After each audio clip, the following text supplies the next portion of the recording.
And we are live. That new intro really builds the tension, doesn't it? Like that little countdown, Peter. Where's that come from? I've got to take a shit. I've been using the wrong intro for about 5 weeks now, and I just realised 10 minutes ago. So that's a real one. Well, welcome to the show, everyone. As you can see, it's a full house. James, we're really delighted that you've agreed to come back on and break down some of the fights that we've got coming up for us. Thank you for coming on again. No worries. Really nice to have you. I'll come back to you in a second. Craig, we're going to pop your cherry for your first MMA UK live show. How does that feel? Best stuff I've had all day. Back in the house. Good to see you. Yeah, sorry, to me. I was talking to Lewis, but Oh, sorry. I didn't think I was that, mate. You just did something. I was like, was that for me? Katie, do you know what? I gotta apologise. I went out last night. The pubs opened back up in Wales yesterday. Well, last week. Monday the pubs and restaurants open, so I had my first. That's a long stop tap at. first night out last night, and I obviously not drinking. I'm feeling it today, so happy to come on here and try and talk about the fights if I can, but it's not a good start, I suppose. So. You're looking a little bit on the pale side, I must say. Yeah, well, I mean, I'm generally pale, but yeah, after a couple of drinks and a few months layoff, is a struggle, you know. So have we dragged you out of bed for this performance? Yeah, I've been sort of collapsed on the sofa most of the day today. The worst thing is I only had about 2 or 3 drinks as well. It's just the ultimate lightweight now, so.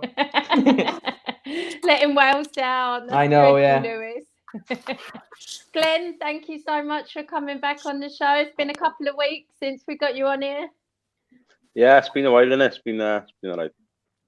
And you've been back training. How nice.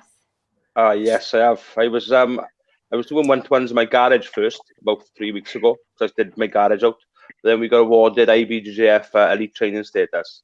So it's been a couple of training in separate pods. So we've got training pods of 4. But yeah, it's been really good. I've missed this. You know how much I missed this. But it's been breaking me. Yeah. And you've got your own COVID officer there, like checking over. Yeah, I think every gym got to have one. To make sure they can open. Wow. Well, Peter, I know we're going to have a special on Scottish gyms in a few weeks and all the things that you guys are planning. But welcome to you as well, my co-host as ever. Yeah, I'm just glad we got one special expert guest on tonight. Obviously, that's me. I will carry the rest of you when you start starting. Obviously, we need to announce our sponsor of the Late Show first. So the MMA UK Late Show is sponsored by Fight Fuel. Fight Fuel is a supplement and clothing company founded by martial artists for martial artists and all combat sport athletes. The aim of the company is to supply supplements and clothing of the highest standard to all fighters and warriors so they can train, perform and win just like higher level fighters. Nice segue. Yeah. So James, I'll come to you first of all, just like to ask you how things are going. Obviously, yeah, we've spoken at length on this show about Scottish gyms and the fact that they're not fully open yet. So how have things been for you guys? We're still shut, so Peter will tell you, we're closed until the 14th of September. We're behind everybody, I think. I'm pretty much dealing with 3 fighters just now. I've got Luke Shanks in camp for the Cage Warriors world title.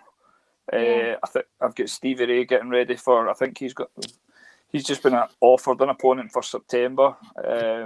Amazing. And I've got a kid called Mark Ewan, who's like maybe one of the best amateurs in the country, who's fighting on Celtic Gladiator. So I'm just working with the guys kind of individually in little groups. The rest of my students are fucking messaging me every day, wanting in the gym, and have you heard when we can get back and whatever else. So it's still the same as the last time I spoke to you, just bit weird. How hard is it for you to get people ready for fights at the highest level when you can't really get that many training partners in for them or anything?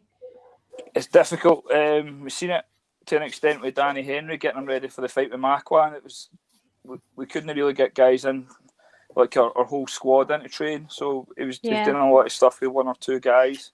It's just a weird atmosphere. We've got a really team orientated atmosphere at the gym when everybody's in. It's like there's 30 plus fighters in, and they're all spurring each other on and working, and it was missing for that fight. Everyone felt a wee bit more kind of clinical, where there's 2 or 3s. We've got such a big space at higher level as well. You're in this big massive fucking gym, and there's like 2 or 3s trying to work, and it's just different, man. But it's the same for everyone, I guess. But hopefully we get some good news in September.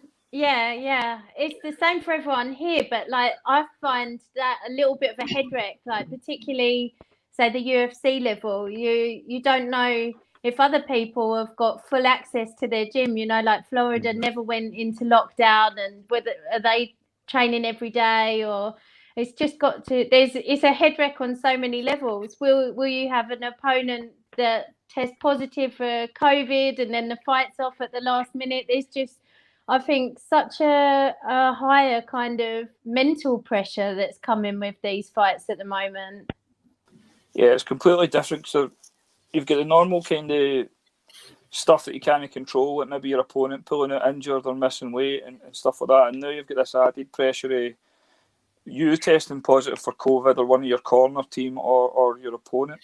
So the Fight Island thing there was a bit of an eye-opener for us. We've tested like 5 times with the double quarantine and whatever else, but I'm actually not looking forward to doing it again if it is Fight Island we're going to in September.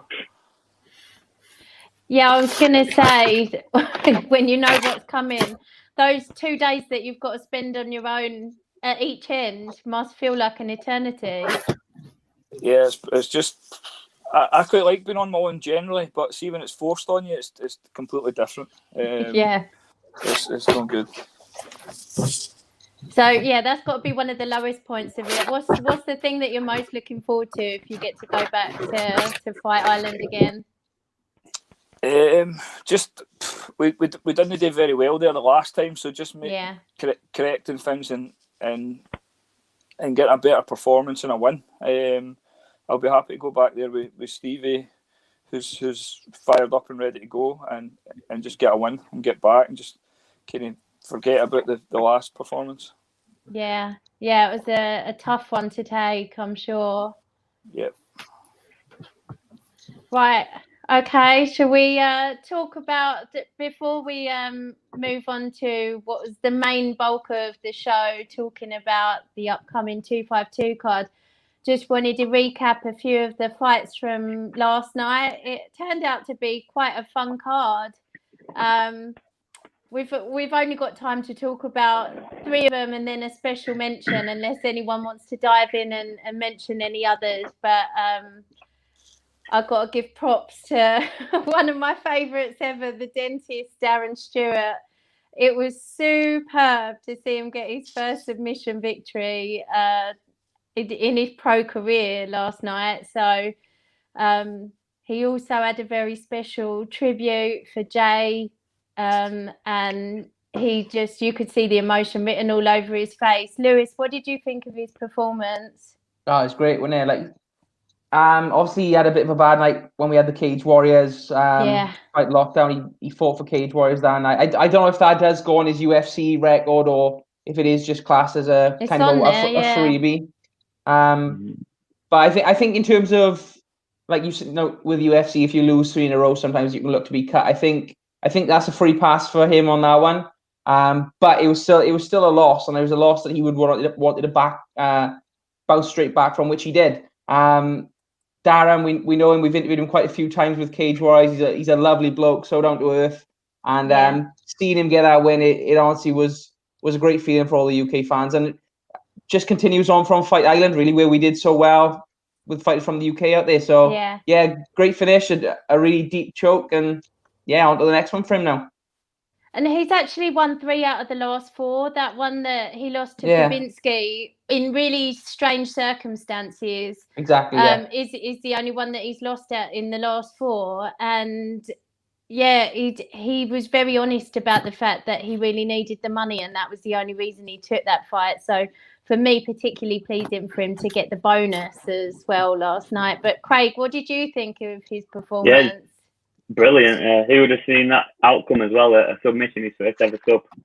And Patolo has only ever been sub once as well, I was reading. So definitely didn't see that coming. But I think it was a bit of a stalemate in that first round. And Patolo actually took the initiative by going for the takedown.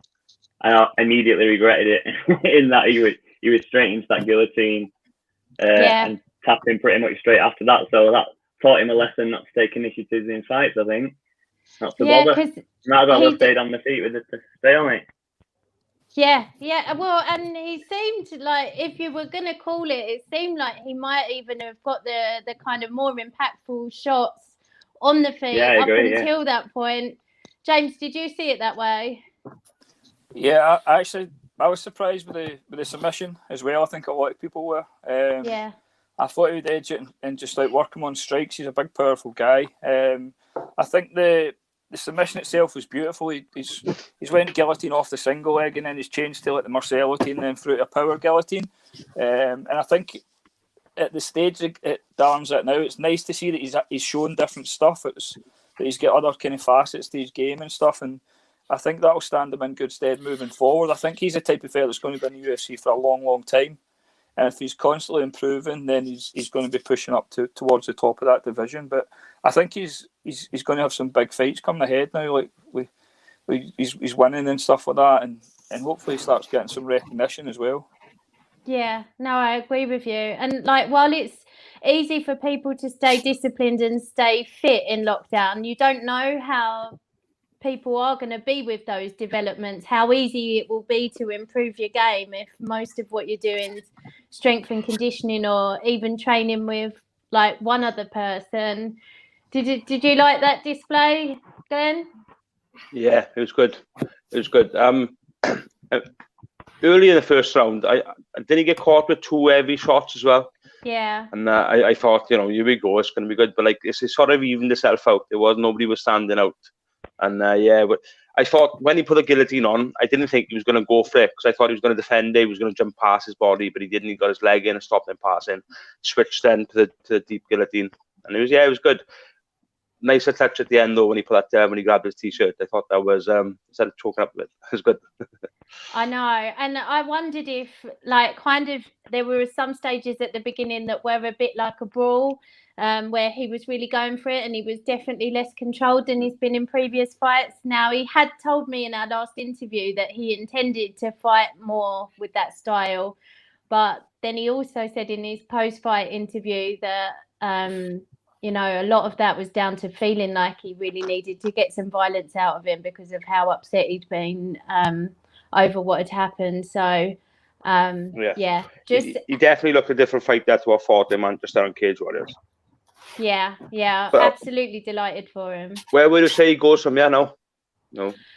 I know James says he's going to climb to the top, but does he have a gateway fight next or 2 more? Like you said, he's won 3 of the last 4, so he's got to be talking a decent name perhaps next.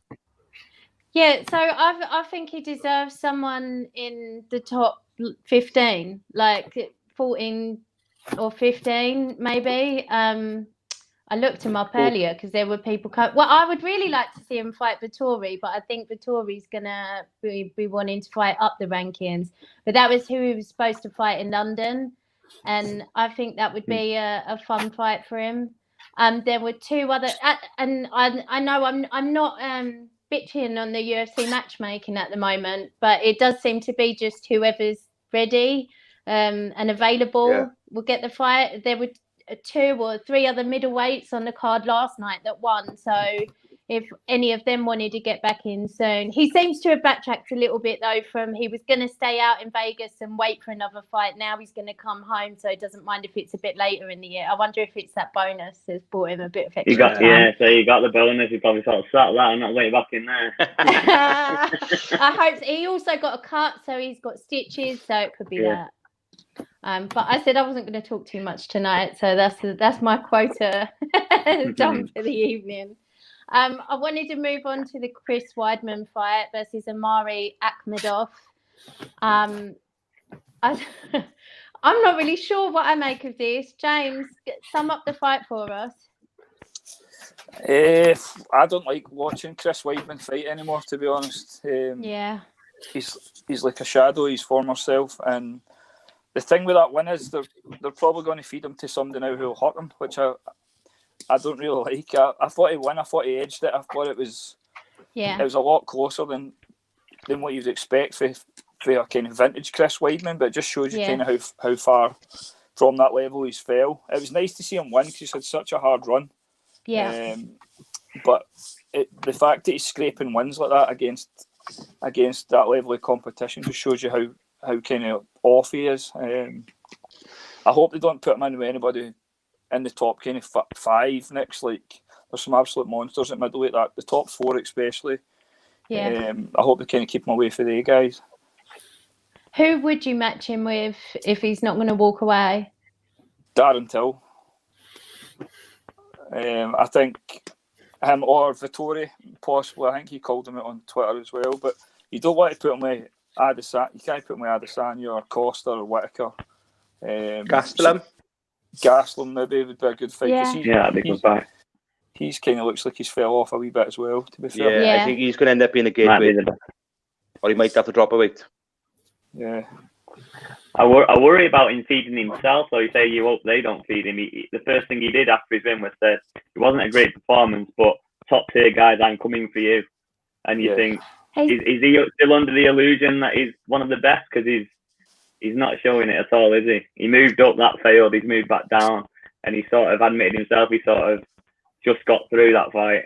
Is it the best idea to be calling out the top guys? Did you not think he sounded really unconvincing when he was calling them out as well, Craig? Yeah, exactly. Yeah, so he looked unconvincing in his fight and his interview. It's like, I don't know what's gone on with him. It was like when Shabazian was saying he was okay to continue. Yeah, I'm fine. Yeah, exactly that. Yeah. Any one of you guys I'll take. Right, with his head down. Yeah, it didn't make sense, but might work out for him, you never know. Yeah. Lewis, did you enjoy it? I did, but I'm kind of on the same page as James with this one. Like, I'm such a big fan of Weidman, and he's such a fan favourite. It's not nice seeing him in there, and I'm just waiting for him to get dropped at any minute. I don't know why. I know he scraped out a win. I think he did just about enough, but I don't know. I just feel like where he's at in his career now, the game, especially at that top 10 level, has evolved beyond him. You know, he's predominantly a wrestler. His striking has never been, the best part of his game, but the fighters coming through now are just better well-rounded, and you saw that last night. Like, he fought a guy who was not a top 10 guy, and it was a stalemate for a lot of the fight, wasn't it? There was not much to put between them, and I actually, how old is Chris? That's another factor. I'm not sure how old he is. He's early 30s. 35. I think he's 35. So it's not as if he's a spring chicken anymore either. That he's got like another couple of years to sort of evolve and have another shot. I think, he maybe has another low level fight, and for me, I'd like to see him hang it up after that, if I'm honest. 36. 36. Yeah. It's sad because he's such a fan favourite, and the memories we've got of him beating Anderson Silva is it's great memories. But I just don't know. Like, you see guys at the top of that league now, Costa, Adesanya. I don't think he's even Rob Whittaker, guys like that. He's not quite got where it takes to beat these guys anymore, and sad. But I think sometimes it's the right thing to know when to walk away. And hopefully, I'd like to see Chris have one more kind of lower level fight just to have a send off, and I'd like to see him call it a day there personally. Yeah, I'm wondering if it had been in front of a crowd last night, if he would have left his gloves in there. It must be kind of a weird environment to say Anticlimax. that's your last one. And I would have liked him to retire on a win, but maybe he just stays away now and maybe has like a bit of a legend fight as his last one, maybe in his hometown when things are different. Weidman's had quite a lot of knockouts as well. He's had some bad knockouts off. He's been in some Jacare, Yoel, Luke Rockhold. He's had some beat downs, you know. So he's only so much damage you can keep on taking. Yeah, exactly. Even Kelvin, when he beat Kelvin, he got dropped as well. So yeah, has Bisping knocked him out? No, he never fought No. Bisping, I don't think. It was the No, Rockhold didn't. one that sent him on the slope down, though, wasn't it? Yeah. That was the one that set it all off. It was that the spinning back kick was pretty much, you could pinpoint it to that fucking point of his career. the biggest mistake of his life. Yeah, it's just been since then. He's lost James, 5 how out. much would... Oh, go on, Peter. Yeah, he's lost 5 out of 7. He might still quit yet. He might have a look back because you could tell in the post-fight interview he was just glad he won any kind of way. He was just glad. Even when you called out the top 10, I'm thinking you shouldn't even be going anywhere near the top 20, let alone the fucking top 10. But I think you should call it. I bet Dana's glad he won as well, mind, because he's a fan favourite. He wouldn't like to have to cut them with so many losses in the last few fights. So he's wants to keep him head because he's a fan favourite. Yeah, and if they go back to New York once this is all over and we start having fights again, he's a big name that you can put on a New York card, and he brings some fans in, especially if they know it is going to be his last fight. I think that still brings a lot of attention. So yeah, who knows with Chris, but I think he's probably closer at the end now than what he would maybe like. But so that's the breaks, I think, with MMA, isn't it? Yeah. James, I was just going to ask how much you think, like the fact that you pretty much can pinpoint that down to that one bad decision to throw that wheel kick. How much do you think that haunts him, like, every day? It definitely will, because if you remember back to that fight, it was very competitive. He actually looked really good against Rockhold at the time. And then it's like he looked like he's never threw that kick even in training. It was like he just thought, I'm going to fucking try that. And Rockhold's took a wee step to the side and punished him for it. And I'd imagine he's been pretty much hung up on it. But ever since then, like what Lewis was saying, it's not even that he's losing. He just seems to get hurt in every single fight. And he's been dropped and knocked unconscious and stuff. And that stuff's not good for his family to be watching, or his coaches and stuff. In the long run, somebody has to maybe step in and have a word with him.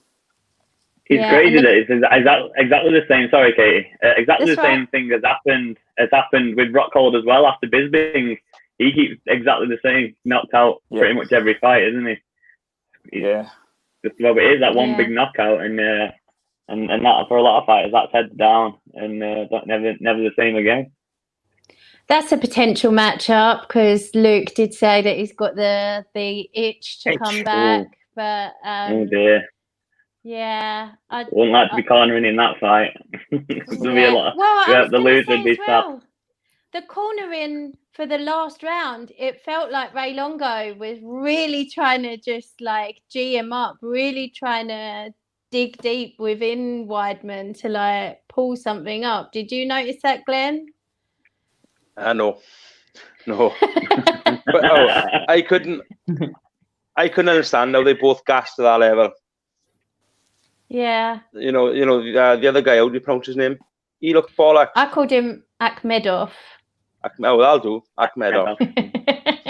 Akhmedov. But I just can't understand how much he gassed at that level. You know what I mean? Surely, okay, it's different when you're there and the lights and the pressure, etc., etc. But surely you shouldn't be gassing at that level. That's all I kept thinking of in the last round was, how was he so tired? Yeah, they both looked old as well, I thought.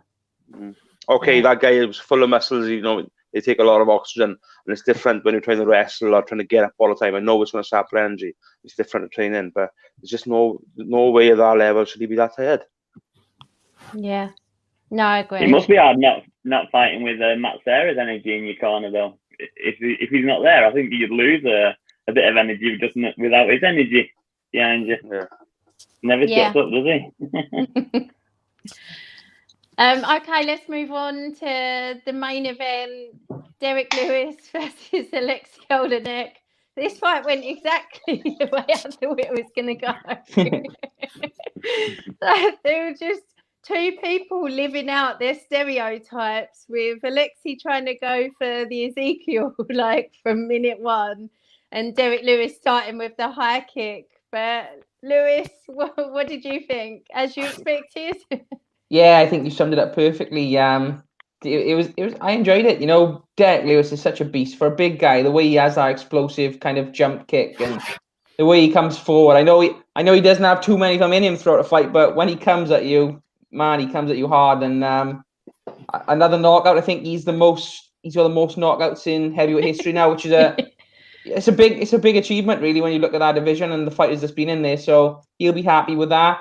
Yeah, I thought like you said, it was a good fight, good main event. And to be honest, I have got a bit of a soft spot for Derrick Lewis. I think he's a good fighter, but he's a legend outside of the cage as well. Love following him on Instagram. So yeah, I was glad to see him go in, to be honest, and be looking forward to seeing what's next for Derrick now. Yeah. James, how would you coach Derrick if he was your fighter? I don't think he'd listen to me, to be fair. Just more flying knees, more jumping kicks. Nobody's expecting that of somebody that size.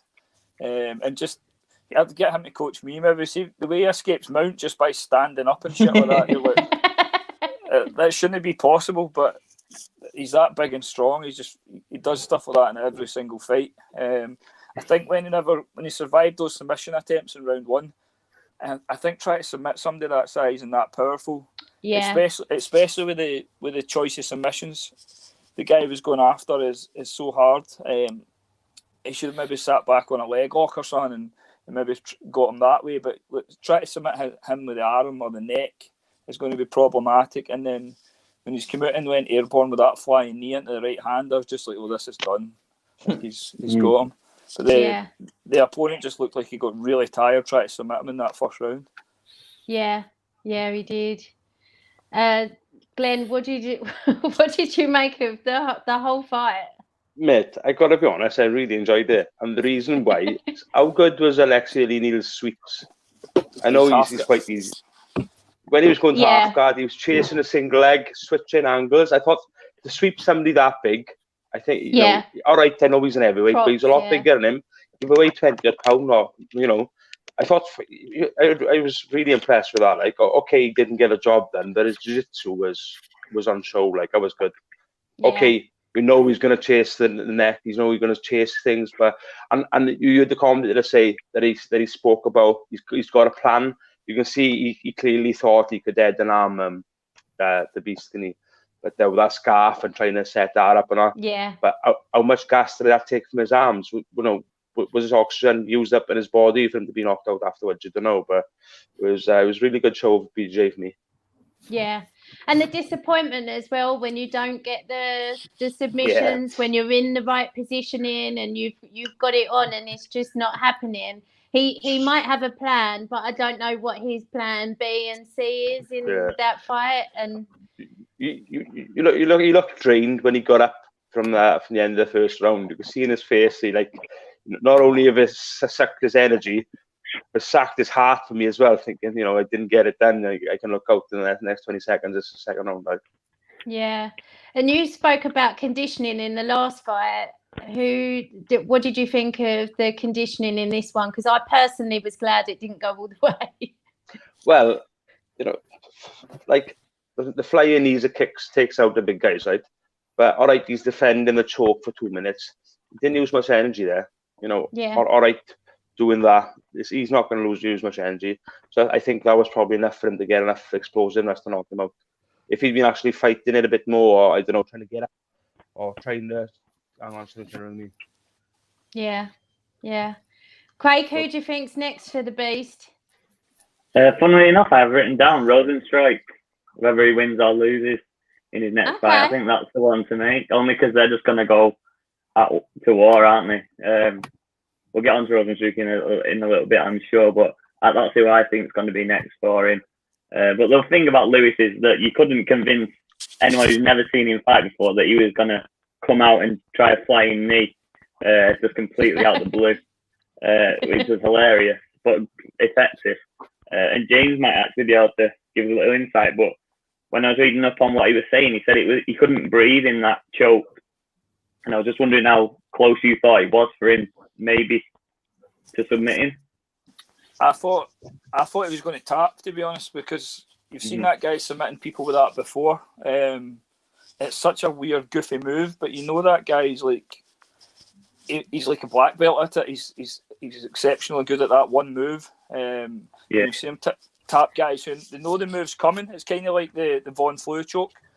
You see, you know, guys get into those fights. They know that move is coming, and you just can't fucking stop it. And we had an experience of that with Danny at Fight Island with Makwan. We knew this anaconda choke was coming, and we repped and the fact that Lewis didn't tap it shows that he's. I was going to say he's got big balls. He's got big hot balls, but My balls are. he got it. But he did say going forward he wants to get his weight under control, didn't he? He says that after every fight. Yeah, well, he picked December though. I thought that's a bad month to get your weight under control, isn't it? You want to be back in December. I thought, he's not thought that through. Straight after Thanksgiving as well. Yeah, exactly. Yeah, ready for Christmas. Are you not surprised? Personality, so he's a big personality in the UFC, isn't he? I mean, yeah, fan favourite. I love him. I do. Oh yeah. Are you no surprised he's not called up for a title shot? Because he's won 3 in a row. We've got the big title fight next week. You no surprised he's like planting some seeds? I don't think he cares. I don't think he cares. He probably doesn't know there's a title fight next week. I would like to see him take Francis on next, because they're both on a bit of a winning streak, and depending on what happens next week, we don't know what's going to happen with the title. It could be. Haven't they fought? I don't ever want to see that fight again. That's what I'm saying. It was the worst fight ever, but I think it's a different story a second time around. I think they would put on a show. I think Ngannou had PTSD from the Stipe fight, and Derrick Lewis was in poor condition, and they both tried to counterpunch the entire fight, and nothing got thrown. And I think it was the lowest amount of strikes thrown in UFC history.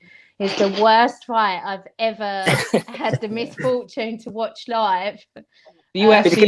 The UFC won't make that fight again, I don't think, after last time. They should still let them put it right, because I think it'll be a different story this time around. It will be a totally different story, I think, if it happened again. But and Ngannou and Bones, come on, get it done. Said he wants to hold out for a title shot after the one we're just about to talk about. So leading on, we're going to do our analysis of 252. Stipe versus DC3. Usually I'm not a fan of rematches and rubber matches. I think there's enough people in the divisions, but this one clearly makes sense.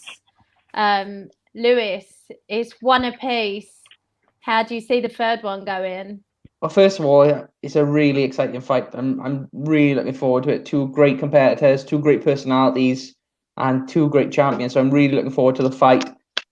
I mean, in one respect, I can see this going either way. Like, they're both so good, but I think on the day it's gonna go to DC. I think DC's had a good bit of time to prepare for it. He's got all his boys back in with Rockhold and Cain Velasquez. I've seen the photos on their Instagram pages, so he's got everyone around him at the moment that he needs. I think with everything that's going on, Stipe's been spending a lot of time with his job outside of the UFC as well, which I think could potentially be a factor in the preparation time. And yeah, I think I'm not sure if it is in the smaller ring or not, but if it is, that's another factor that plays into DC. Yeah, well, that plays into DC's wrestling big time. I think DC is going to go in and get the job done by a 5-round decision, because he looked really good in the last fight as well. He was catching Stipe with some great shots. Catching some great shots. Yeah, I just about to say it because you always say it. But yeah, he's catching with some great shots. He was winning the fight up until I think he started to get hit with the body shots. Yeah, and now he changed the momentum. Yeah, I think if you can avoid that, his game plan. Yeah, I think with this, I think he's going to mix it up quite well. I think we'll see him landing those shots, but then going much more heavily on the attempts at takedowns. And I think that's going to be enough to get him a decision this time. Yeah, I have to say he for me was winning the last fight until he just started abandoning the game plan and not having enough respect for Stipe's power. Glenn, how do you see it going? I watched number 2 back again this week, and I didn't realise, I must have forgot how good DC's head movement was. Dropping his hands, which I'm not a fan of, baiting him. But Stipe's ability to swap in each round, and he's seen the dangers, and then once he dropped the body, he wasn't using his head as bait anymore, so he couldn't counter punch and catch him. That's what won it. I think you're going to see both of them in massive different game plans. I'm not sure which. I want Stipe when I'm a bigger Stipe fan, but I think DC could probably win a 4 and 5 rounder. But I'd like to see them both stay on their feet, because it's probably going to be DC's last fight, win or lose. So is he going to go up on a high and try and throw and try and, I don't know, school him on his feet? But in the ring are small, this is probably going to end up wrestling or a slugfest. I think it's going to be hard. One thing I will say, I think it'll be very difficult for DC to keep Stipe down. I think it could be one of those kind of attritional fights where you just see him, popping back up, going down, popping back up until one of them gets tired. When I watched it back as well, for somebody, and let's be honest, he's fat heavyweight. He's not a natural heavyweight. He's fat. His head movement was really, really good. I didn't give him enough credit for that. It was quality. He was baiting, he was moving, slipping shots, counter shots. Second round he went again, and then DC was seeing it coming. He was slipping him, and then counting third, fourth, fifth phase rather than just the first and third. It was really good. Comment there from Chris Gadden, DC versus Stipe. Who does the smaller cage suit most? Are we all in agreement that suits DC more? Yeah. Well, Stipe's been trying to get Dana to make it a bigger cage. He's been campaigning for it. That does everything. Yeah. Oh, look at the first fight, and when he was fighting, and I think DC was beating John Jones on the inside as well. Every time he got inside his range, he was smashing him on the inside. So even if he presses inside that pocket and he doesn't shoot, he's still going to win on the inside. That's what dropped him the first fight, was the elbow. So it's without a shadow of a doubt, even if it's wrestling or striking, it's going to suit him on a smaller cage. Yeah. Who do you see coming out on top this time, James? I've got DC as well. The smaller cage would have been the first thing I mentioned. He has to go forward. He's a shorter man, so he has to go forward.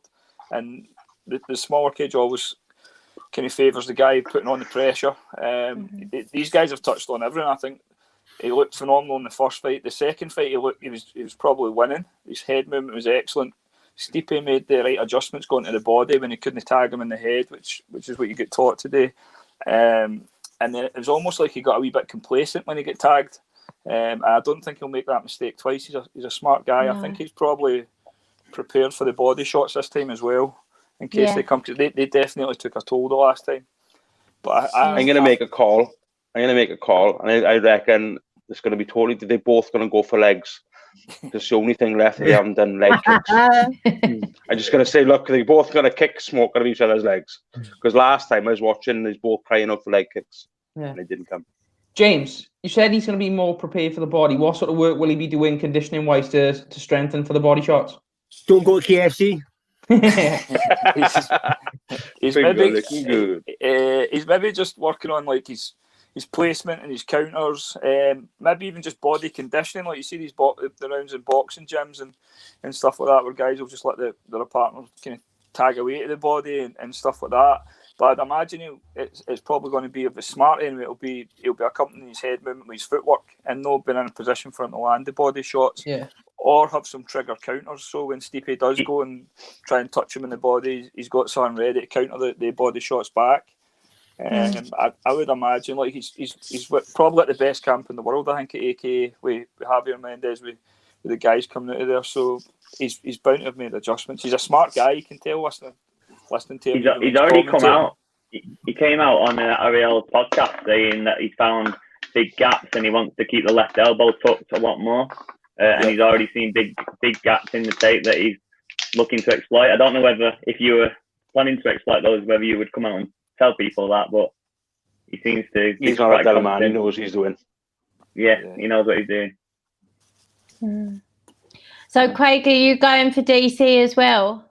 I am, on points as well, same as Lewis. I think it's going to be points this time.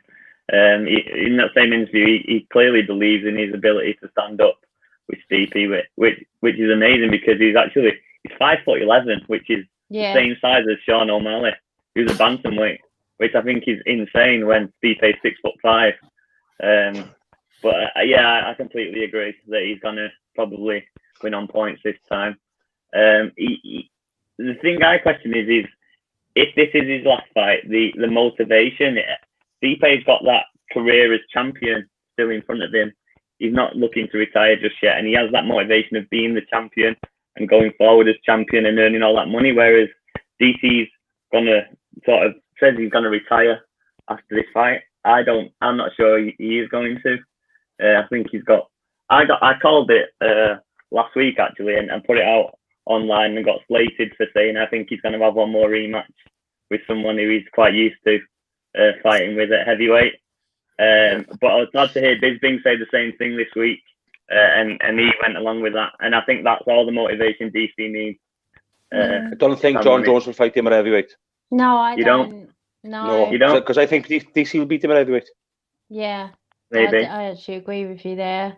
He'll and he wants it on his own terms. That's part of the kind of control and mind game. I think that he'll demand this at 205, and I don't know. I'd like to see DC win and walk away on a high. But I could also see, you said that Stipe's not looking to retire. I could also see Stipe walking away if he won, because I feel like, yeah, I do. And I think his eye injury is actually quite bad as well. Okay, worse than he's letting on. But you mentioned, I'm sorry, I'm not sure who did that. Stipe's been working a lot on, but so has DC. He stepped away from commentary a little bit, but he's been doing that podcast every week. He's been keeping himself busy. He's already said he's not work, mate. Up. Come on. This guy's been grafted and put the fires out, man. Fucking hell. But no, he's got other things on his mind. He's setting himself up. Yeah, we've all got other things on our minds, son, but geez, that's not working, man. Come on. I think Stipe's under pressure, as I do from UFC. I don't think he gets the credit he deserves. All right, he's had a long time out since he won a title back, but they mourning him, put him under pressure. They wouldn't have done that to DC because they love DC. So I think he'd step away depending what his contract says. For that reason only. You think Stipe will go his separate ways as well, Glenn? Depending what his contract says. I think if he was one on his contract, I don't think he'd renegotiate. They can both move into retirement home with Conor McGregor, can't they? Yeah.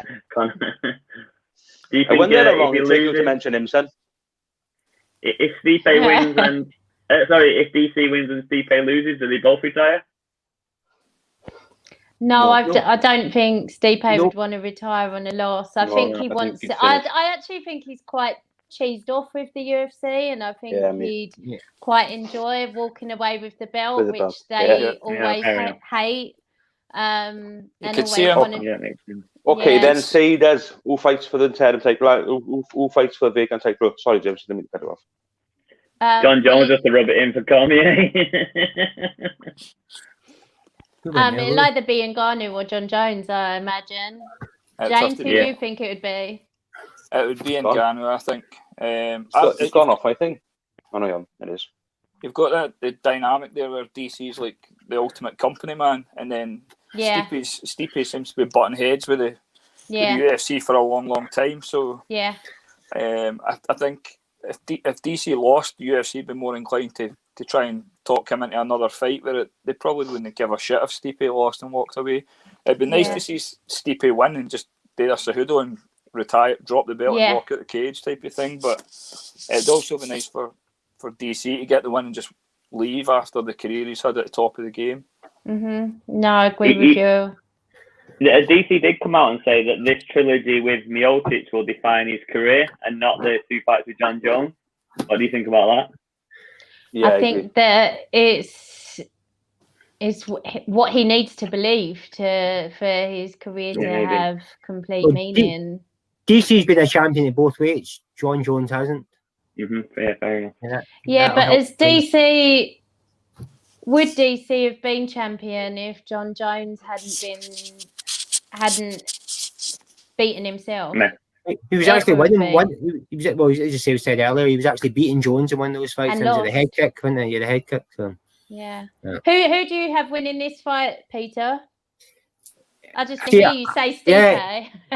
No. Stipe, is that what you want me to say? No. Peter was calling him Stipe for how Oh long? God. A couple of years. I say it the way it's spelled. No, the posh way. But I was torn in this fight.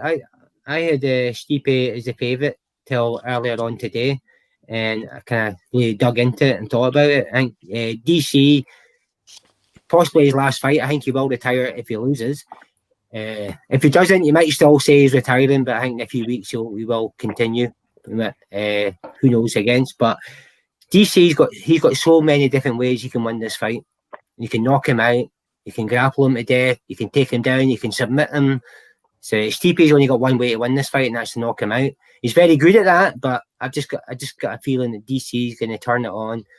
I think DC is going to finish him in the first couple of rounds. I think it's going to go early. I can't see this going the distance, whatever. I think if it goes by the third, I think Stipe will be the favourite and might catch him again. But I'm wanting DC to win this, and then we'll see what happens after that. We talk about John Jones. Everybody said he'd move up, and he says he won't move up, blah, blah, blah. I think if DC wins this in a few weeks' time, I think Jones might step up. If he's going to have a fight at heavyweight, this would be the fight to have it at as well. Depends what money they offer him. It's all with money with him now. I think Dana would put that fight on for big money as well and give him money, but we'll see. Let's get this fight out of the way first and see what happens. I just think DC is going to catch him early on and going to take. I'm hoping he takes him down. He submits him. That's what I want to see. But we'll see. Submission. I know DC's wrestling is brilliant. What do you think of Stipe's wrestling? I think it's excellent, man. You've seen it against Ngannou. It is, It's unreal. People are forgetting that. I think because on the last fight he was the only one a shot for a takedown twice. DC didn't shoot. But DC defended it. Okay, he's got a higher takedown percentage in DC. He's wrestling. So saying he's can only win by knockout, I disagree. I think they could both wrestle and cancel each other out. That's why he'll end up staying on his feet. That's why DC didn't shoot last time. That's what happened in the last fight, didn't it? Yeah, I think perhaps they do both go back to their bread and butter and try and out wrestle each other. Who knows? But saying he can only win by knockout, I'm sorry, mate. Nah. One more question I've got for you all on this fight. I don't know if any of you saw Open Mat this week with Dan Hardy. He did his top 10 UFC heavyweights of all time. He had DC at number 10 and Stipe at number 1. Just wondered what you thought of that. James, I'm going to come to you first. There's a very good argument for Stipe being number 1. The name's on his record. You just need to look at the guys on his record. To be fair, he doesn't. I don't think he gets enough credit. Not even like just for his wrestling, but for the names on his record and his performances and his consistency. I think it's just his personality, and he's quite an unassuming guy. Whereas if that was Derrick Lewis's personality and his skill set, every cunt would absolutely slavery at him. But there's a good argument for him to be number 1. The same way with even Verdum and stuff, just with the names on the record. If you go through the record, they've beat everybody else who could possibly be considered in the top 5. I don't know about DC at number 10. He should definitely be higher than that. He should be maybe top 5 best UFC fighters of all time to an extent. But he should definitely be higher than 10. That's how I'm going to jump in. UFC fighters of all time, yes, he will be number 1, perhaps 2. Heavyweights, how many fights have you had at heavyweight? All his fights are like the heavyweight. Yeah. If he had been fighting every fight at heavyweight, he'd probably be number 1 or number 2. He'd probably be better than Stipe. But because he's had so many fights at like the heavyweight, I think that's the only reason it's justified. And it was UFC heavyweights as well. So I was also considering Strikeforce and stuff like that didn't come into it. So yeah, I still thought he might have been higher up the list than that. But anyway, that was just a little side note. Randy Couture was number 2. I'm looking at it right here. Oh, okay. Velasquez was number 3, was it? So Velasquez is number 3. Frank Mir's number 4. Matt Coleman's number 5. Arlovski's number 6. Dos Santos 7. Nogueira 8, and Overeem 9. I don't agree with that, but it's a good top 10.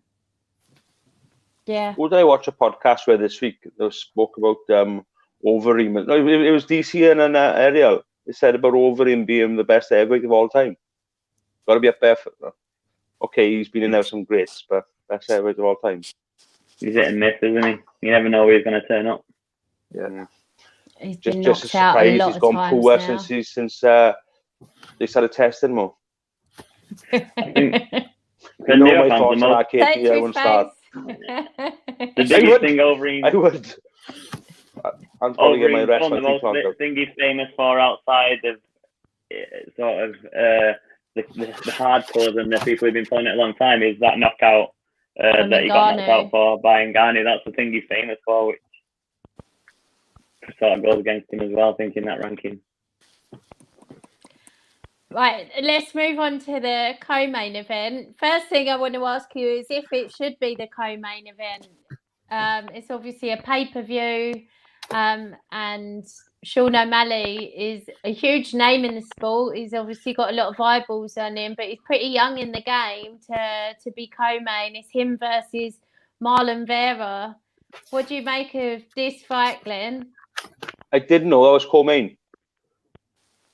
That's what it said on the card that I looked up. Yeah, I don't think it's been said that properly. Is it because it is definitely co-main, is it? Yeah, it is. Oh, no, I'm not a fan then. For me, right, I know how good O'Malley is. I know he's going to be a pay-per-view seller. He's a big name. He's a big character. But I just don't think he should be bragging as much as he is. He hasn't fought an out-and-out wrestler yet. He hasn't been taken to tight deep waters yet. They're giving him strikers. I just think I'd love to see him see how he does against an out-and-out wrestler. We'll wait to find out. Well, I don't think they're going to put him with a wrestler anytime soon. No. Do you, James? I was hoping they was when he started asking him for more money. Right then, have a wrestler and see how you go. I think they're going to. The first time he'll face somebody with decent wrestling's probably for the title, I'd imagine. Yeah. I think the kid's got a massive following, and that's probably why he's co-main, and rightly so. He's exciting to watch. I think they've gave him the opponent's like another little step up in level for him. Like Vieira's probably the best fighter he's fought to date. He's not shot like some of the other guys he's fought and stuff like that. He'll probably give him some problems.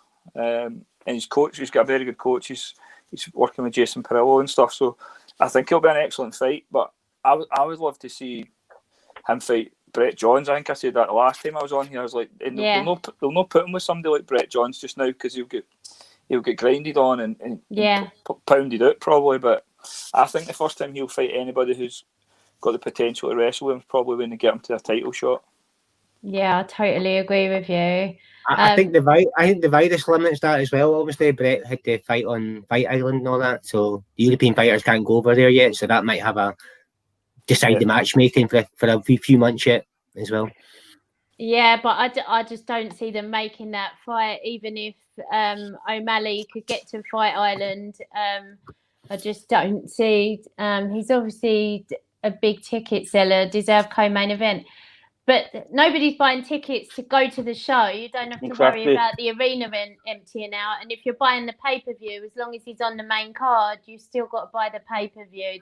That's just my opinion. I love Sean O'Malley. I love watching him fight.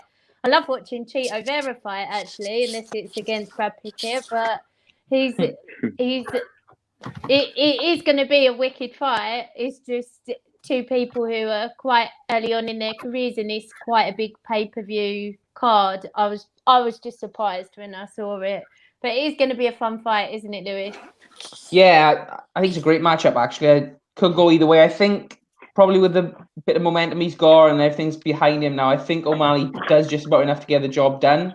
I think with regards to what you said about obviously him being co-main event, I think I'd say he probably doesn't deserve it, but the UFC are trying to make a star out of him, and that's how they do it, is by putting you in good matchups high up the card. So I think it makes sense from that point of view. We know he's got a big following, so I'm saying probably in the body of work he's done, he doesn't deserve it, but for who he is, he does deserve it. So yeah, great fight. I don't really know. Kind of, it's a hard prediction because Chito Vera is really good and really experienced. I think he's probably a step ahead of O'Malley in that sense. But like I said, with the momentum O'Malley's got behind him, the knockout power, the kind of creativity he has in the cage as well, I think he just about gets the job done. And like James said, we probably won't see him face a real top wrestler until he gets to that, tight number one shot or like an eliminator or something. That's when we'll really see him pushed up. But I do feel like the UFC are trying to make a start of him. They're going to pick his opponents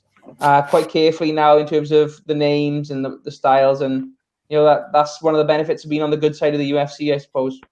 I think I'd like to see him fight in a couple of fights' time. I think it'll be a good fight. Go on. Jose Aldo. Cody. Yeah. Jose Aldo.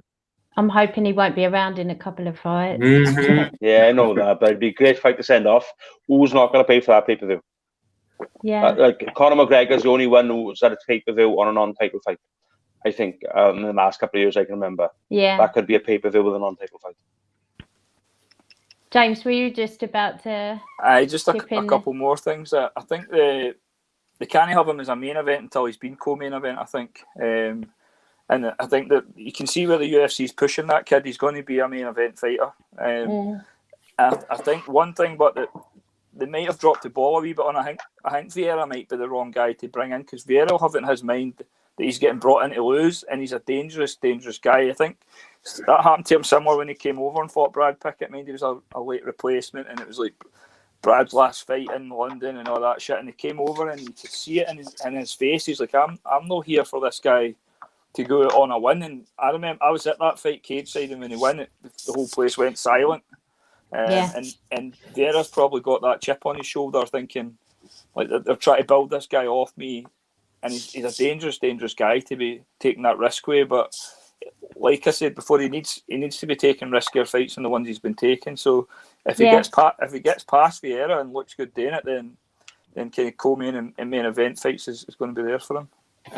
The one thing I will say about Sean O'Malley as well, it's not like with some of the people they've tried to build into stars where he's all style and no substance. Like, he is a very technical fighter, and he takes his training really seriously, and he is a really hard worker, and he's got a very analytical brain and all the rest of it. Craig, do you see this? Who do you see winning this one? O'Malley, but I do throw myself to the wall. I do quite like him as co-main. Okay. Only because, that's allowed. And Lewis sort of agreed with me, but even though he said I don't think he should be, but looking at who else is on there, John Dodson is on the main card. He's not going to be co-main. You got Dos Santos and Rosenstrike, so that's realistically the only other co-main. That's the one I would have had, yeah. You think? Do they have back-to-back heavyweight fights? Why not? Unlike, do you think so? Could end. Yeah, okay. Well, I just like that Sean O'Malley's a new name. Dos Santos been around forever, Dodson, and they've sort of been there, done that, and it's just something new that they can, and it's their ticket, as you said, as James said, it's their ticket to make this guy a main eventer. It may be in his next fight or the fight after that, and until he's been co-main, he's not going to be main. So, the pressure of the crowd's not on him. And it's behind the sort of closed doors. It's something that he can get on with. But the one thing I was worrying about with him was that he seems to be overlooking Vieira, just like you said, James, with Vieira being sort of him being brought in to lose. O'Malley's already online calling out Garbrandt. I know Garbrandt's just going down to fight for the title, but he's sort of already calling out Garbrandt, and that's most fighters will wait till they win until they start calling out the bigger names. And I feel like is that a sort of telling of his mindset going into this fight that he's already won it. That's the only reason I would worry. And Vieira's obviously very dangerous by submission as well. So could he get caught? Maybe. But I saw something online, a picture. I don't know if you've seen Adesanya's new haircut, bright pink, and O'Malley was next to him, and it said, "We all know if we could that we would all have this haircut if we could beat anyone up in the world." So I quite like that. I thought that was quite clever, because I probably would. Bright pink, but yeah, I think O'Malley just. I've gone KO in second round. KO in second round, specific as well. I like it. Yeah. Who are you going for, Peter? I think Vieira's a dangerous fight. I think, did he win 6 in a row before he lost his last one? Which was a bit controversial as well, the decision. I'm hoping Vera takes him to places he's not been before. Maybe try and grapple him and all that, and see where that leads to. Because O'Malley's not been tested anywhere apart from stand up, so I'm hoping that Vera can maybe take him somewhere. If he doesn't and he keeps it standing, I expect O'Malley to knock him out in the first couple of rounds. I've heard as well O'Malley is now taking fight fuel to get away from the dodgy supplements he's been taking as well. I gave him a 15% discount. O'Malley is a great character, isn't he? He's now coming out. We done that article today where he's going on about smoking and drugs and sex and all that. He's now saying he's got an open relationship and all that. He's got the hair and all that, the appearance and all that. He's entertaining. You're going to want to watch his fights, and if he keeps knocking people out, then it's exciting. And that is a fight down the line. I'd like to see him and Cody at some point. So I hope O'Malley wins, so it leads to bigger fights and bigger entertainment. So that's what I want to say. So it'll be interesting to see how far he can go, and we'll get to see test other aspects of his games if he wants to make it and to be a champion. But he's young enough. He's good. He's talented. So it'll be interesting to see where it goes. Yeah. No, me too. I'm really looking forward to that fight. So the next one up is JDS versus Rosenstrike. Craig, I'm going to come to you first because you mentioned him earlier, and you've already got his next fight lined up for him. Yeah, I have. But I actually think he's going to lose. Okay. I actually think he's going to lose, just because he's coming off quite an embarrassing defeat for him against Ngannou. And like we were talking about before, once you've been knocked out in that way, how much does your head drop? And JDS has been around for so long and fought so many names that I just think he will know exactly what buttons to push to get that sort of emotional response from Rosenstrike, that he can just get him out of there in the first or second round and probably knock him out. My worry with JDS is that he's a bit of a glass cannon now. James, how do you see the fight going?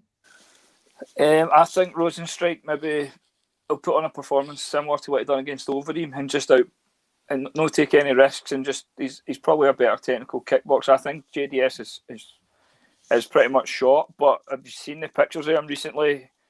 He looks like he's enjoying USADA being not available. He's been taking fight fuel. He's on more than fight fuel, I think. If you see the shape of him, he looks fucking incredible. But he's about 41, I think, as well. But I think Rosenstrike's probably got some shit to get off his chest after what happened to him the last time out. I think he'll come in and he'll be professional and disciplined and probably not take any too risks and just outpoint him out of the distance. But you know what it's like at that weight, if JDS connects something on him and puts him away. But if they start exchanging and stuff like that, I think JDS's chin is gone. Unless the not fight fuel that he's been taking fucking strengthened it. I'd imagine Rosenstrike gets the job done. Well, this is another. James, you did a Facebook page post earlier on about that, about taking steroids and all that, and does it test the chin? I think it was a Mark Hunt book you were reading. You kind of believe that you could maybe take more shots if you're cheating like that? I know some bouncers who take like stuff like they don't train martial arts, but they take all sorts of shit and lift weights. And they've told me, I know a guy personally who he came off everything to have a baby. They sometimes have to cycle off this stuff for their fertility. And he was saying when he was on all this stuff, he'd be fighting 3 or 4 guys. He's been getting hit out of the head with like fucking hammers and stuff like that. And he's been absolutely fine. And he says without it, he was getting hit and he could feel everything. So it definitely is a fact. But if you read the book, Mark Hunt damaged himself beating him in the first fight. He broke both his hands. His leg was fucked.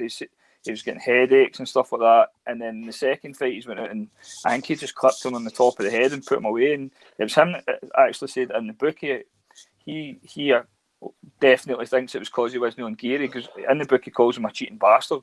Yeah, I read that book, and what a book it is as well. And he goes into saying about why he started the lawsuits, because I think it was Brock and somebody else. The UFC knew they failed the test, made him fight anyway, didn't dock him their purse, knowing they was under the influence and enhanced, and still put him in. You're putting him in against a deadlier weapon. I don't think it should have happened. I think his lawsuit should have fucking stung him. What a book, Mike James. How good is that book? It's a great book, man. We had him in the gym late last year, and he came in and watched sparring. It was kind of surreal, like watching him coming in, and it was so cool. His wife's Scottish, actually. She was over visiting family, but he came in, and when he came in to watch sparring, everybody went absolute bonkers. I think we had two guys get dropped pretty heavy, and I was like, oh, fuck. But he was such a nice dude, but he took a lot of time and spoke to Stevie and Danny about the business side of the UFC and stuff like that, and it was really nice of him. James, you would know. So, are you Sarden not even doing testing like in competition when you're, like 24 hours either side of the fight? We never get tested at Fight Island, but about maybe a month ago, Stevie got tested at his house. The tester turned up at his house, which was just as normal. Like they have the address and they have the whereabouts thing. So Stevie actually got tested then. But I think some of the protocols were a wee bit different. Normally the wee guy goes into the bathroom with you and watches you take a piss pretty much. And I don't think he'd done that. I think he gave him the pack to go and pee into and stuff like that. But we never get tested on Fight Island. I've never even seen. In fact, I seen a USADA office. That was it. So I don't know if maybe somebody else get randomly tested that night. Usually they pick when you're on the bus. They'll say like when you get to the arena, go to the USADA office, or somebody will be waiting for USADA to test you. But Danny never got it that time, so I don't know who got tested that night. Interesting. And I saw that comment from Chris Scadden go up there. To say that JDS's chinny is wrong, he's got a glass head. Fair enough. So let's move on to the John Dodson fight. He's fighting Merab. I'm not even going to attempt his last name. We all know who he is. This, for me, could be the fight of the night. I'm looking forward to this one. James, how do you see it going? I hate watching John Dodson fight. Dodson on points. He'll just move about on the outside, blitz in every now and again, score some points, and then move about on the outside again. 15 minutes of that. Rinse and repeat. Craig? I got John Dodson points. I think I'm not going to attempt his name either. Dilliashvili is known to go to points, and I think that Dodson's striking might just be a little bit quick for him, and I think he'll outpoint him. Lewis? Yeah, exactly the same. Close fight. I think you'll probably see Dodson stick a move, come in with those blitzes, and 3-round decision. I'm going to be odd one out here. Glenn? I don't know enough about the other guy. I haven't done. I haven't watched him much. He's under Matt Sarah. Yeah, yeah. I'm not going to comment on. I don't know much. I will comment. I'd like Brett Jones to fight Dodson. Would you? You want him to fight him next? Perhaps one more. Okay. Dodson's next fight. Jones one more, and then we'll go short. And Peter? Yeah, Dodson in the early days was good, but I think he had 2 title fights against Mighty Mouse. I think it was Ultimate Fighter when I first seen him. He wound everybody up the wrong way. He doesn't have a lot of fans. Dodson, since that second title fight shot, he's been quite inconsistent, winning one, losing one, winning one, losing one.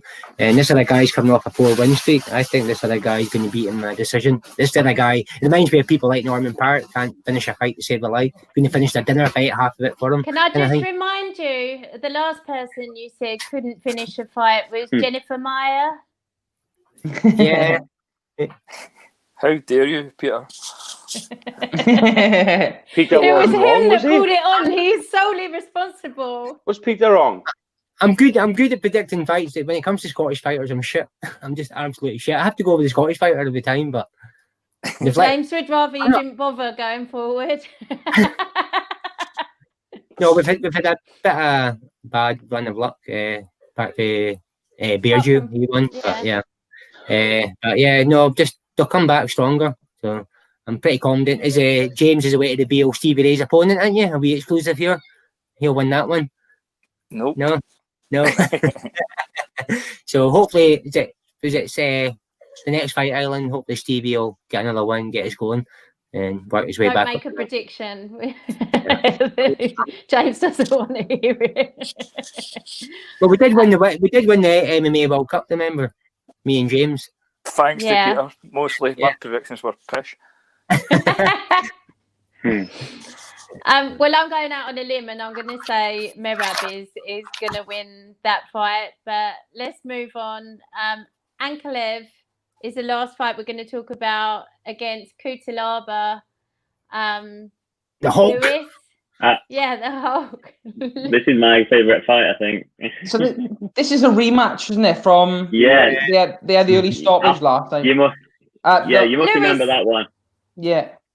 Was this not the one that we saw in Copenhagen? When he was faking he was injured, remember? He thought he was this is where That's it. In Bruce Buffer's introduction, and he stormed across the ring, Kutalaba, and got in his face, you remember? And Bruce sort of went, oh! Didn't know what, I had no idea what was going through his head. And the next minute, he's drunk dancing, so I don't know what was going on in his head either. So it's absolutely hilarious. Remind me very well for those two reasons that I've never seen anything like it. So it's going to be my favourite fight, I think. I think Ankalev for this one. He seemed to be leading the dance last time, didn't he? He was trending his direction. So I'm gonna go with Ankalev. Early finish. I agree. I think he did catch him last time. Even though he was pretending to be a bit more hurt than he was, I still think he hurt him. So I think exactly the same as you, actually, Lewis. I think we've agreed on pretty much everything so far. So we're going to be completely wrong. I think I think you two should get a room together. He's actually in the next room, so I'm actually trying to get this call over with so I can get in there with him. I'm going to say round 1 KO as well. Oh, round 1. I like the way you're very decisive with these predictions. We're getting method and round. Yeah. Glenn, do you see it going the same way as these guys? A bit later though. James? A bit later, only because they know each other. Not very well. I've got Ankalev as well. I think he's excellent. If you look at his whole time in the UFC, he's been brilliant. Even he lost to Paul, get triangled off Paul after, but he looked sensational up to that point. And then he's came back, and every fight he looks like he could actually end up being a genuine kind of title contender. I think the other guy, Kutalaba, he looks quite mentally frail. I think with the axe and the screaming and all that shit. And the Russian guy is quite bulletproof, I think, mentally. So I think the Russian guy wins. I don't know if it'll be round 1, but I think he'll stop him maybe middle of round 2. If not, it'll be maybe a 3-round beating. But I think he'll dominate every aspect of the fight. Yeah. I mentioned it at the beginning, but I think this is a terrible time to be fighting if you don't have a really strong mental game. Just all that time alone quarantining with your thoughts. I know they're in Vegas and things are probably different there, but just that whole thing must be really strange. But so we're all going for Ankalev on that one. Are you going for that, Peter, as well? Yeah, well, I'm kind of excited. Obviously, it's a rematch. There might be a bit of bad blood and all that. Because remember, the crowd were booing it. They were blaming the Russian guy, and he gave him all the middle finger and all that when he was leaving the cage. So the first thing we need to get excited about is the weigh-ins. What is he going to dress up as? Will it be Wonder Woman or something like that? So, and then obviously when they're getting announced, I'm pretty sure.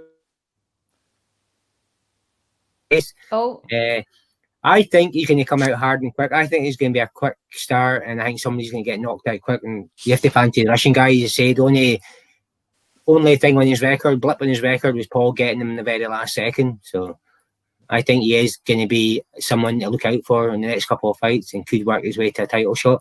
And I think he's going to knock him out quick. I think it's going to be fast and frantic. I don't think he's going to be given none of that injury kind of shit this time along. The only time I've seen that, I think, is maybe in the WWE.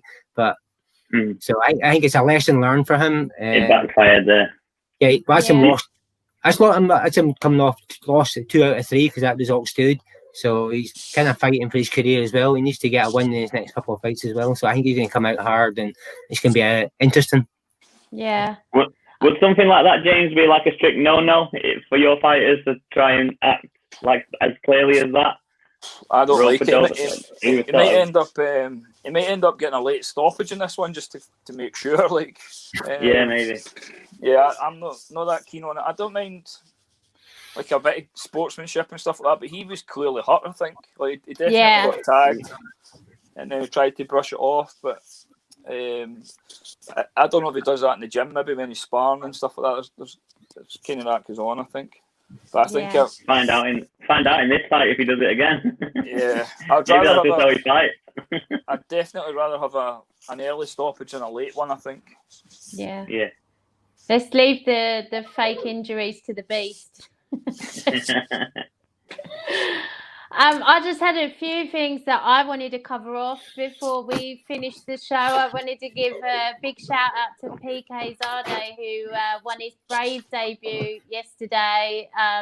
Looked absolutely incredible against a really tough opponent. And he said afterwards that because the guy was Swedish, they don't have all of their fights recorded on Tapology, so he was fighting someone a lot bigger and a lot more experienced than he expected, but he still came away with the win and he looked absolutely outstanding. I wanted to give a shout out to Corey McKenna, who's going to be on Dana White's Contender Series on Tuesday. Jack Mason was on the plane out to corner her earlier. I know she got Uriah Faber in her corner. She's been preparing for this since she was 13 years old. So I'm just so excited to see her shoot her shot and hopefully walk away with that contract. I wanted to wish contenders the best of luck with their drive-in show that's happening in Norwich on Friday. The 14th, changed by popular demand from the Monday to the Friday. Still tickets available. Try and support them. Try and support anyone who's trying to put shows on at the moment. What about non-drivers? What about what? Non-drivers. There'll be a non-drivers. Non-drivers. Non-drivers. Oh, they'll have to go with somebody else. You don't want to drive to Norwich. You don't want to take that drive, man. I drove to that show before and it was the worst experience of my life. Was it? Oh, God. Why?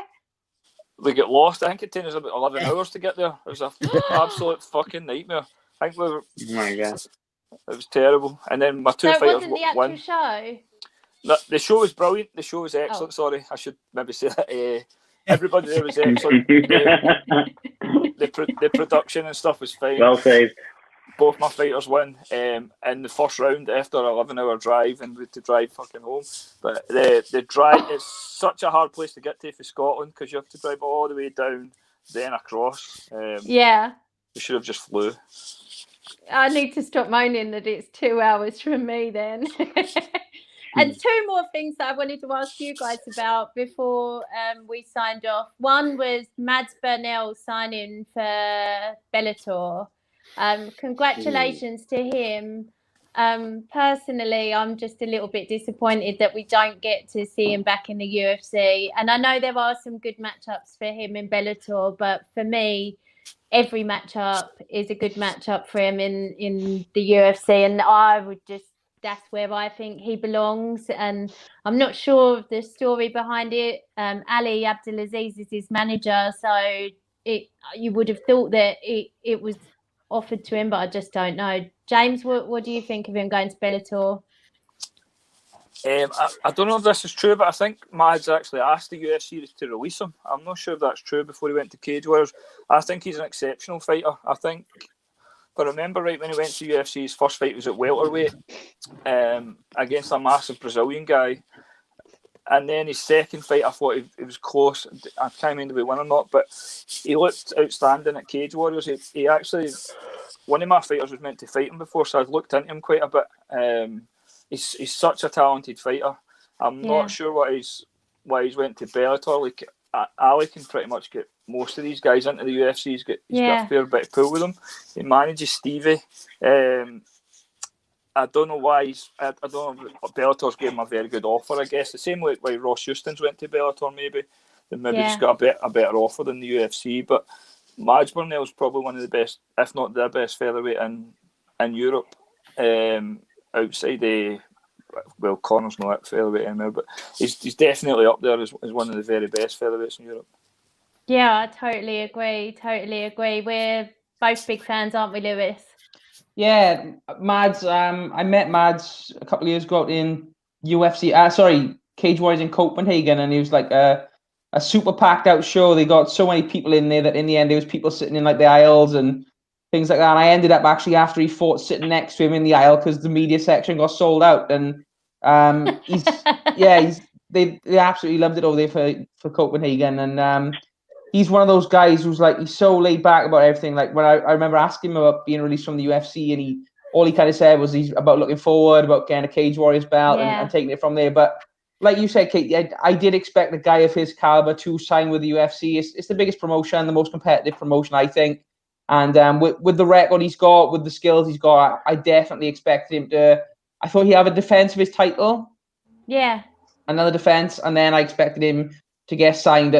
I think the only thing I can think of is that Bellator have come in and give him a big money offer that he couldn't refuse. You know, he's definitely got that star potential as well, like the way he talks, the way he carries himself. He's not just great in the cage; he's the whole package, I think. Yeah. So I think this might be the case where, you know, he didn't get that sort of offer from the UFC. He's been released from there before. Bellator came in with a big wad of cash, and he decided to take it because it's a short career, I suppose.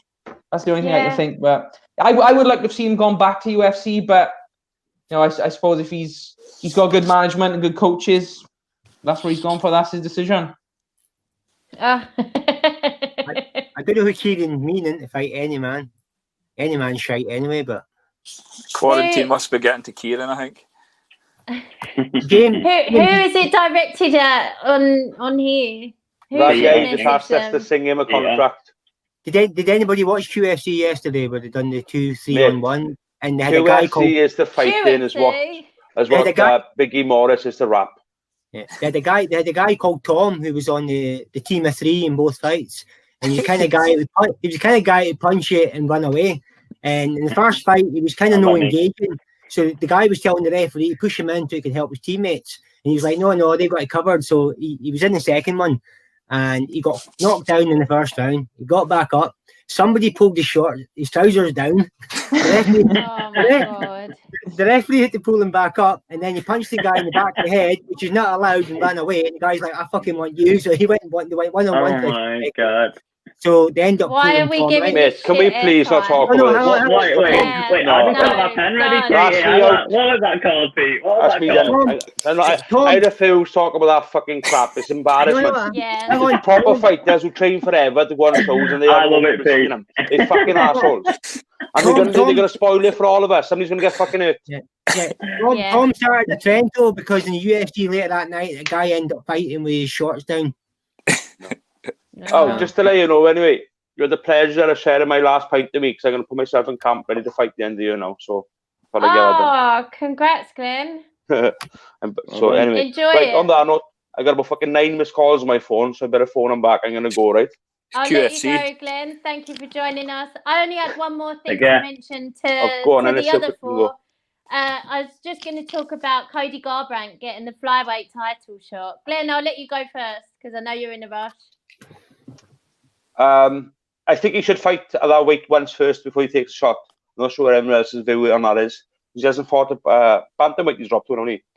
No, he's dropped to flyweight for this title fight. But Figueiredo said, I want him to make weight first. And people quite rightly turned around to Figueiredo and said, you missed weight yourself for a championship fight. So I think he should fight at that weight first, or one fight and then take a title shot. I shouldn't think you could, because I know it's not a big pool of flyweight. It's in November.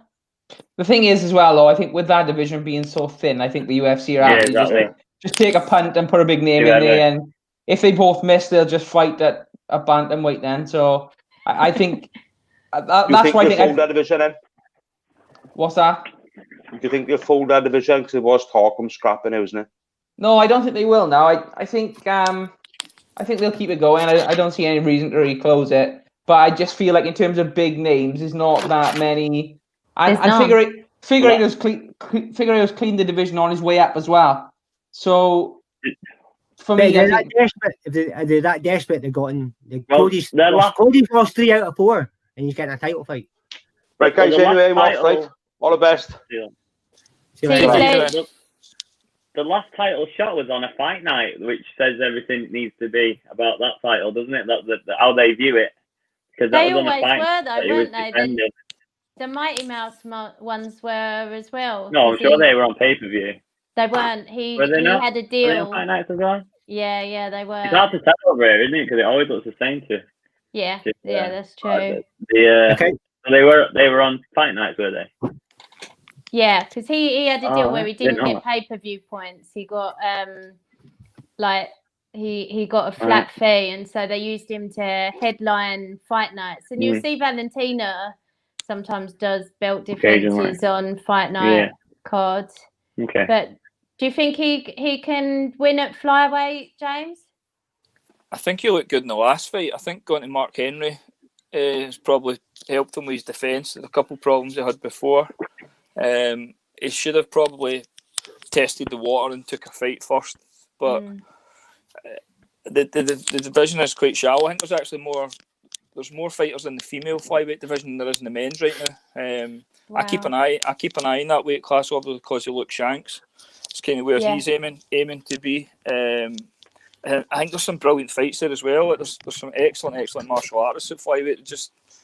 They don't get the public's attention the way the rest of the weight classes do. But it's the same as what we spoke about earlier with Chris Weidman. If you're an ex-champion, you get privileges that other guys won't get, like to drop down a weight class like Aldo just done and fight for a belt immediately and stuff like that, or co-main event and stuff like that. So it'll be an interesting fight. There's nobody else for him to fight, and he'll definitely go at him, which is cool.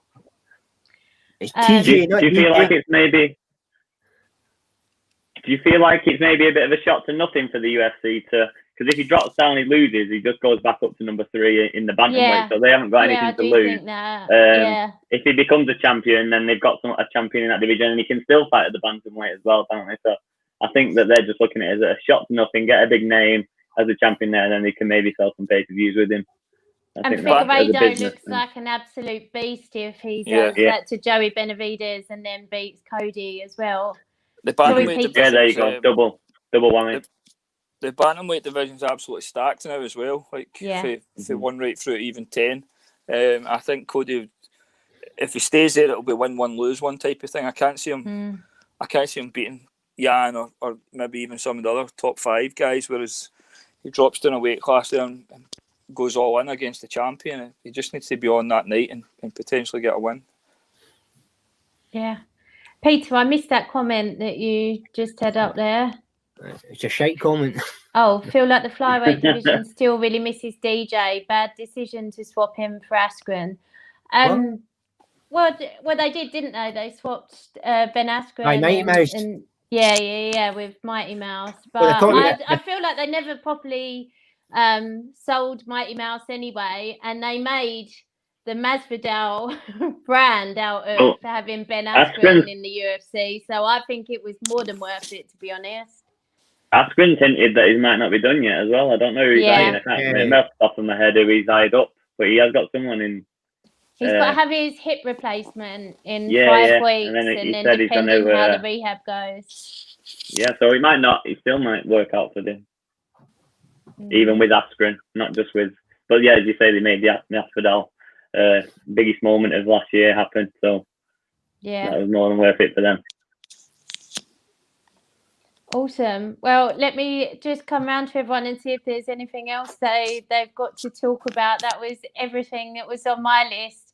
James, we really appreciate you coming on and really excited to hear that Stevie Ray's going to be potentially at Fight Island. Wishing you all the best with his camp and with Luke's camp. Obviously, champ camp for Luke. Yes. Any shout outs or anything you wanted to mention before you go? No, I'm good. Thanks for having us back on. But guys, it was cool.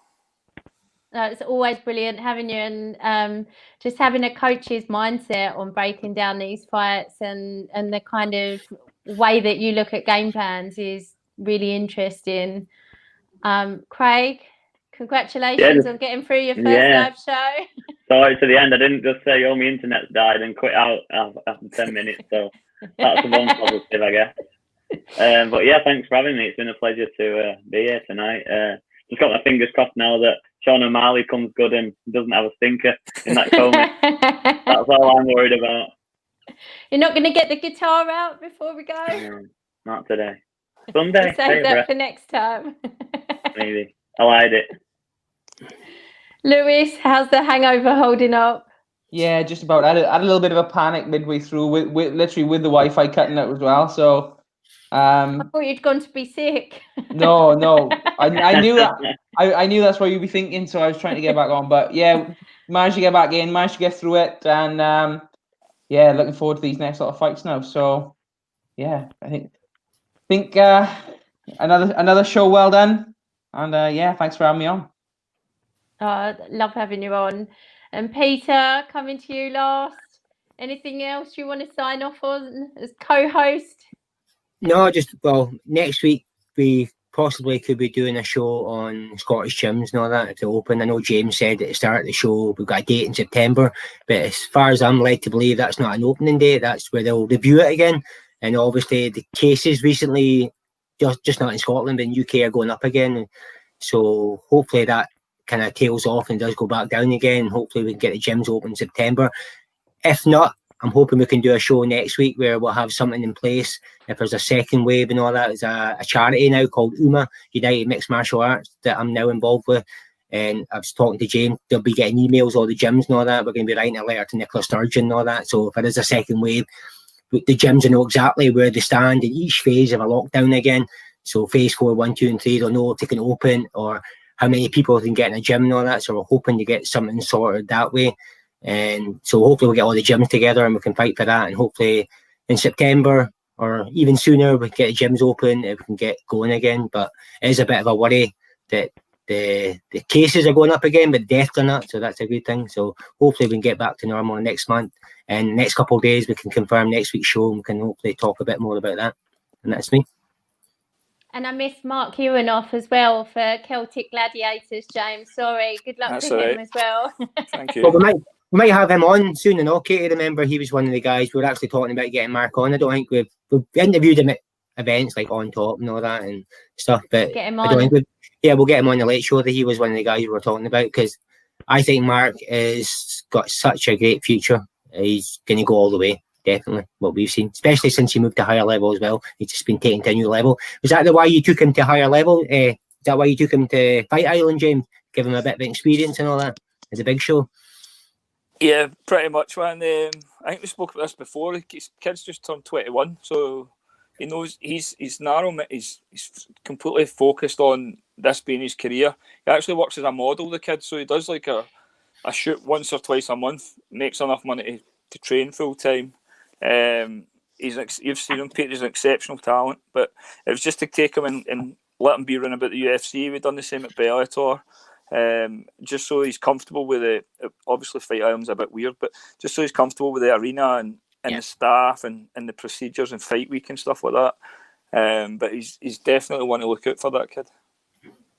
Lewis, that's what you and me should have done. We should have been models to pay for us being able to do MMA UK full time. Well, when I started with MMA UK, Peter said he had some jobs lined up for me, but he never came through with it in the end. So can't rely on him. Lewis does Pornhub once a week. That's the closest he's getting to models. All right, guys. Well, thanks so much for your time. Really interesting hearing your input. Can't wait to see who was right, especially on the Dodson fight that everyone else thinks is going to be a stinker. All right, take care, everyone. Thank you. Thank you. Bye.